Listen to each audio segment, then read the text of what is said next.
Hello, troopers, and welcome back to G.A.R Productions, and welcome to my 2024 Imperial Army. This has been a fantastic army to collect over the years. It is probably my second favorite faction, besides, obviously, the Grand Army of the Republic. It has perhaps been my favorite. I don't know, I really do like collecting all four of my main armies, but we'll hop right into it. We'll start with the soldiers and officials first, and then we'll get to the vehicles. So I do have about right around 41, I believe, regular Imperial Stormtroopers.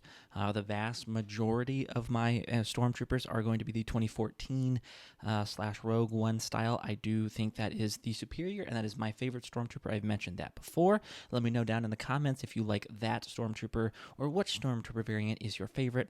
But that comprises roughly 30-something of my Stormtroopers almost, or just under 30 per 30, or not quite 30, excuse me, I was forgetting numbers, but about 20 to 25 of my Stormtroopers. About 10 of my Stormtroopers are actually the battle damage Stormtroopers from the Battlefront Battle Pack without their jetpacks. I use them mostly as veterans within my squad. Yes, for those of you, if anyone's watching that always gets upset at my Clone Army videos because they're not in proper unit formation, this Imperial Stormtrooper platoon is lined up 4 squads, a line. I am having technically the sergeant be at the middle and the lieutenant and the platoon sergeant at the front. So that is actually an official Stormtrooper platoon. I believe from Legends and Canon both give Stormtrooper platoons at 38. At least one of them did, and that's the one I went off of. And then there's a few other Stormtroopers, mostly like the dual molded that I've gotten a few sets, and another of the 2014 Stormtroopers as the nucleus of a eventually a second Imperial Stormtrooper platoon, but they are not on the high on the priority list at this time, so that's just kind of ad hoc when I have the desire, or more so can find a decent deal on the older Stormtroopers, or I get a set with the newer Stormtroopers in it. So we do have 38 of those Imperial Stormtroopers, again about 10 of the battle damaged. I have 3 of the older Stormtrooper types from the original dropship, and I have the one-off Stormtrooper from the Endor Rebel Troopers versus Imperials battle pack. I have that there. Coming up from them a little bit, in no particular order, I do have 5 Scout Troopers, 4 of the older versions, and then 1 from the Endor or Ewok Village. Just got one of those from Bricklink, I believe. I have yet to get the new Scout Troopers, although I really like that. They are kind of on the top of my desire list for the Empire, but again, I'm still working on clones because usually at this time, unfortunately, clones are the things that go up the fastest. So I'm working on the clones, but I really want to get more of the 1 or 2 more, maybe even a full squad probably of Scout Troopers, and finishing out with that new updated Scout Trooper design because I really like that one. I think it's the best. I know other people think the Ewok Village one is the best, but that one's my favorite. So I really want to get some more of those, but I have 5 Scout Troopers, very blessed with that. I have 1 Imperial Mortar Trooper. I believe I have 12 Imperial Snow Troopers, a mix of like the 2006, 2000, or I think like 2008 version of the Snow Trooper, and then some 2014 Snow Troopers, and then I do have a Snow Trooper Commander from, as you can see in the background, and we'll get to a certain large walker. Coming up from them on the sides, again, I have 5 of Mr. Old Man in the Bricks, some of his favorite troopers, the 5 Imperial Shock Troopers. Those are some of my favorite troopers. Blessed to have 5 of those. As you can see, a lot of my Imperial units were done based around units of 5. Again, kind of that's when I was doing the clones, except for the Stormtrooper platoon, obviously. Some of them I'd like to flush out to maybe full Imperial squads, but also a lot of them are expensive, so I don't know if that's going to be an option, unfortunately. I do have 3 Imperial Shadow Troopers, 2 from the Battle Pack, 1 from the Dropship. I have 3 Death Troopers. One of the best troopers that LEGO has ever made. 5 Imperial Sand Troopers, 3 regular troopers with the black pauldrons from the 2014 style, and then a sergeant and a lieutenant from the older droid escape set, or escape pod set. I do have 4 Scarif Shore Troopers, or Shore Troopers. All 3 different versions of that.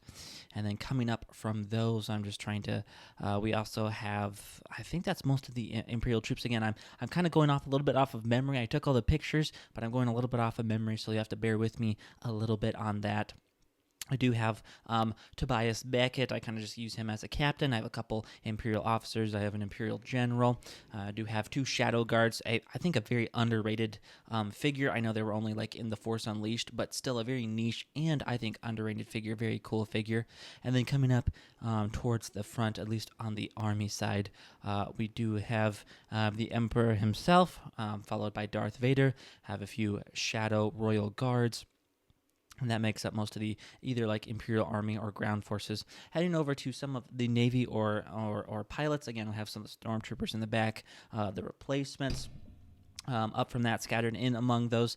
Back over here, do have like the ATST drivers, some like three of those, three AT-AT drivers, four hover tank drivers. Coming up from that, we have 7 Imperial TIE pilots. Very amazing to have various versions of the TIE Pilot, a very good, solid minifigure. 3 Imperial Gunners, 1 Imperial Ground Crewman from Rogue One in particular. Really like that figure. I think it's a really cool figure.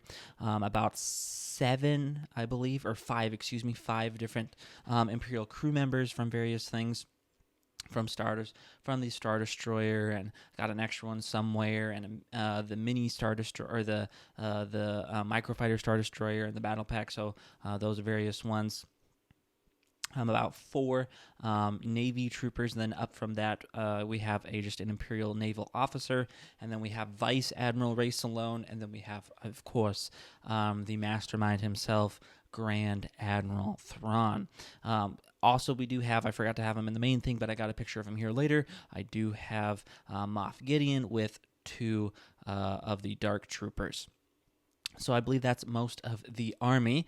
Going into the vehicles, very blessed to have a very amazing vehicle collection for the Empire. Obviously, capital ship-wise, I do have an Imperial Star Destroyer and Moff Gideon's light cruiser, technically just an Arquitens, because the technicalities that make it the Moff Gideon's cruiser were not actually done to the ship. I don't know why. Lego probably didn't get to see it when they did the design. They're like, you made additions to it that made it slightly different than a standard Arquitens, but I kind of like it that way because I just want mine to be a normal Arquitens. But an Imperial light cruiser and a Imperial Star Destroyer make up the capital ship force. For the starfighter forces or the transportation forces, first of all, we have a Lambda shuttle, in particular shuttle Tidarium. This is honestly, I think, one of the best. I know technically it had Rebels in it, but one of the best Imperial ships that LEGO has ever made. A fantastic ship design, and the by far the best Imperial shuttle that LEGO has made, bar the UCS Imperial shuttle. Going into the TIE fighters, I do have both versions of the TIE Interceptor. The original TIE Interceptor was actually the first Imperial, or maybe the second Imperial vehicle, definitely the first Imperial starfighter that I had gotten. And then obviously the new one from the TIE Interceptor versus Fang Fighter. Beautiful design, a fantastic upgrade. One of my favorite Imperial starfighters now is that one. Have the TIE Fighter from Solo, have the TIE Bomber. And that makes up most of our starfighters. Also, again, kind of technically is a starfighter, but more of an atmosphere fighter, but can still fight in space. Is the TIE Striker from Rogue One. And then rounding out our Imperial forces in the ground department, we have, of course, the massive all-trained armored transport from 2014. Throughout the whole time, I was like, I only need the 2014 one, but then I kind of wish I'd got the 2020 AT-AT. It was a very beautiful design, but nonetheless, this is still an amazing one. Very happy to have the 2014 one, obviously, and I couldn't really justify, with the amount of droid forces I have and a little bit bigger armies, I could justify having 2 ATTs, a little bit more to myself, but when the Rebels have no answer, it was harder for me to justify another AT-AT purchase, especially when there was other larger sets at the time that I wanted. So I do not have the 2020 AT-AT. Maybe sometime we'll pick that one up, but don't really need it since we have the 2014 one. I have 3 of the various AT-STs, the Rogue One AT-ST, the one from 2006, which was that was my first Imperial set of all time, was that AT-ST, and then the AT-ST from the Endor bunker. That is actually my favorite AT-ST, and one I think a very underrated, or at least not talked about AT-ST design. It's my favorite AT-ST design that LEGO has actually done. Have a couple speeders for the scout troopers. couple Imperial hover tanks from Rogue One, and then the Imperial Marauder transport. And I believe that rounds out the Imperial ground forces, and that rounds out my Imperial Army and Navy forces, the Empire. Again, it's my second favorite faction in Star Wars. Absolutely love. Still love clones just a little bit more, but there are some clone troopers I love less than the 2014 Stormtrooper. I love that Stormtrooper and the battle damage Stormtrooper so very much. Love those designs. Definitely miss them, and kind of wish that Lego would go back to that design, but that's beside the point. I hope you guys have enjoyed. Comment down below what your favorite part of this Imperial Army is, and what parts of your Imperial Army you're still trying to get. If you like the video, please consider liking. If you made it this far in the video and haven't subscribed, please consider subscribing. We're shooting for 1,000 subscribers, hopefully before the end of the year. Very much a reasonable goal, but with your support, definitely will be able to get that further. Thank you guys for watching, and I will catch you guys next time.